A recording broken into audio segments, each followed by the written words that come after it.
Hello again, everybody. This is Jimmy. You're reading Alice's Adventures in Wonderland, Pig and Pepper, Chapter 6. And what we're doing, I think it's, yep. And what we're doing now is we're going into the next couple of pages after we left off with Alice discussing with the Duchess about the Duchess's claim that if everybody minded their own business, the earth would move faster. And she's starting to get into it by discussing it and saying that the earth takes 24 hours to turn on its axis, AXIS. That's where we left off. Ready? Talking of axis, said the Duchess, chop off her head. So, axis and axis. I told you earlier, the English language for someone that doesn't, even for me, I've studied English my whole life. It's still very difficult. It's a very difficult language because you have words like axis that sound exactly alike, but you change one letter and it means something entirely different. It's kind of like we are always in Wonderland with the English language, isn't it? In any case, talking of axis, chop off her head. This is going to be very important, this head chopping. We're going to get into that later. But Alice glanced rather anxiously at the cook to see if she meant to take the hint. But the cook was busily stirring the soup again and seemed not to be listening, so she went on again. 24 hours, I think, or is it 12? Says Alice. And there's that dash. You see that dash? Let me mark that. Dash. There's that. She stops. Oh, don't bother me, said the Duchess. I never could abide figures.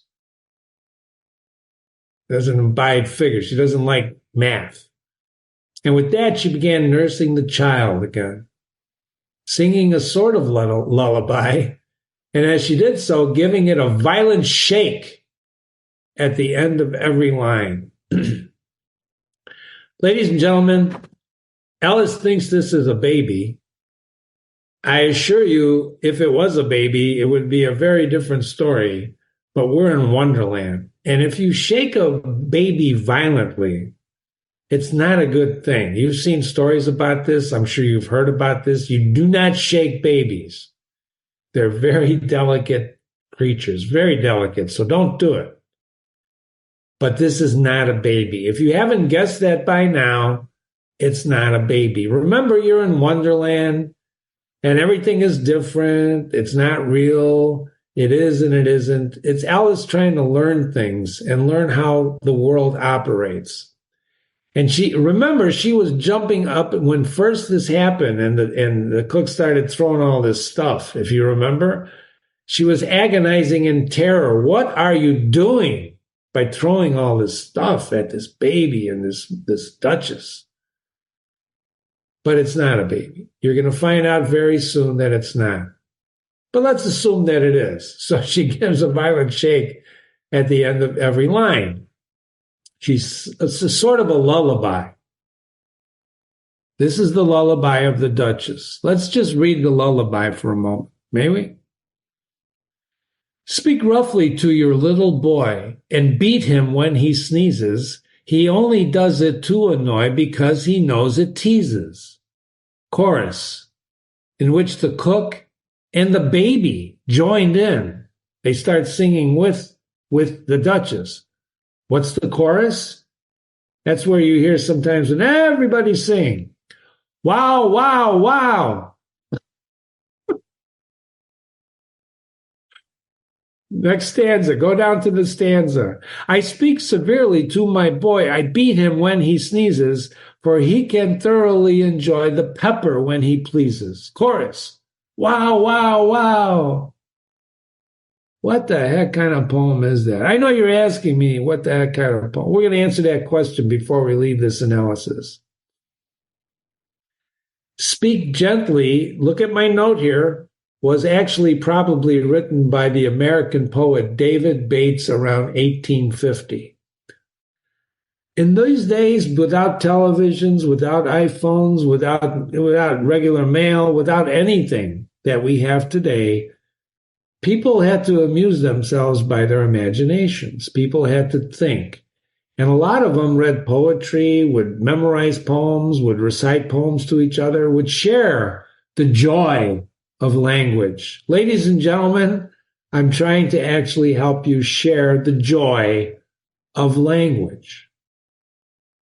What's the joy? Well, speaking roughly to your little boy and beat him when he sneezes, he only does it to annoy because he knows it teases.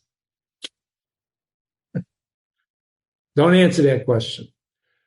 While the Duchess sang the second verse of the song, she kept tossing the baby violently up and down. The third person narrator who's narrating this story, I'm going to tell you right now, he knows that it's not a baby. So why is he using the word baby? He's using the word baby to shock you, to make you sit up, to make you, what the heck is going on here in this Wonderland? This is terrible. And the poor thing howled so that Alice could hardly hear the words. You see how the words get smaller down here? That baby is howling so much. Now, you've heard baby howls. They've got a great pitch, don't they? But it's not a baby. Here, you may nurse it a bit if you like, said the Duchess, flinging the baby as she spoke. I must get ready to play croquet with the Queen, and she hurried out of the room. The cook threw a frying pan after her as she went, but just missed her.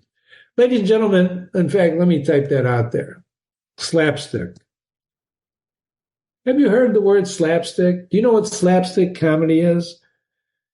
Slapstick comedy is probably out of vogue right now. Nobody likes it. But go back and look at the silent movies. You're going to see slapstick, Laurel and Hardy, people like that. Slapstick comedy. Throwing pie. Lucy, I Love Lucy was great slapstick. Throwing pies in your face. Slapstick. Ladies and gentlemen, there's nothing wrong with slapstick, right? So she flings the baby at Alice. Here. You might nurse him a little bit if you like. And she leaves, and she get the frying pan gets thrown at her, but it just missed her. And so there's Alice. She caught the baby with difficulty. And it was queer-shaped little creature and held out its arms and legs in all directions like a starfish, thought Alice. Let me mark that thought. She's thinking to herself, she's got this baby now. The poor little thing was snorting like a steam engine when she caught it and kept doubling itself up and straightening itself out so that altogether for the first minute, it's as much as she could do to hold. She couldn't hold it. Kept snorting. And as soon as she made out the proper way of nursing it, which is to twist it up in a kind of a knot and keep tight hold of its right ear and left foot, we're going to stop there. I'm going to ask you a question in a moment because the question is going to have to do with the next 2 pages. Remember, the third person narrator is outside the story. I told you this in the first chapter. That third person narrator is the godlike narrator. If you don't believe what he's saying, none of the story will make sense. If he told you in the beginning that this baby was a pig, which you're going to find out in a moment, don't look at that picture. Quit looking at that picture. If he told you it was a pig, it wouldn't have the same impact or terror. And fear, we're going to talk about fear later on in this book. Fear is a very important element of what Alice is going through. Everybody, fear is very important. We're going to really talk about that. And as she goes through Wonderland, she gets afraid, she gets unafraid. But before we go on, and I don't want to go on, but I want to really show you this poem. Speak roughly to your little boy and beat him when he sneezes. The original poem was written by this guy, David Bates, and I have it for you. And here it is. Ladies and gentlemen, people who read Alice in Wonderland when he wrote this really knew this poem as well. So he's poking fun at this poem. But I want you to look at this poem, and I'm going to read it to you. Speak gently. It is better far to rule by love than fear. Speak gently. Let not harsh words mar the good we might do here. Speak gently. Love doth whisper low the vows that the true hearts bind, and gently friendship's accents flow. Affection's voice is kind. Speak gently to the little child. Its love to be sure to gain.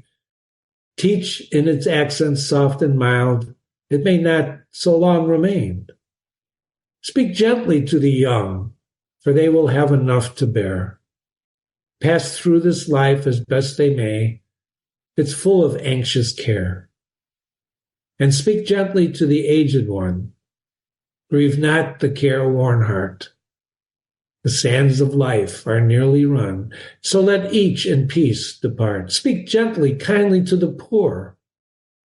Let no harsh tone be heard. They have enough they must endure without any unkind work. And speak gently to the erring. Know that they may have toiled in vain. Perchance unkindness made them so, or win them back again. Speak gently, he who gave his life to bend man's stubborn will. When elements were in fierce strife, speak to them, peace, be still.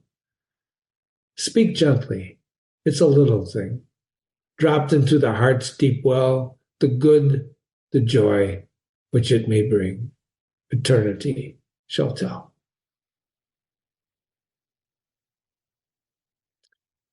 This is Jimmy, you're reading with Jimmy. My email is jimmy@readingwithjimmy.com, jimmy@readingwithjimmy.com. I'll catch you on the next couple of pages.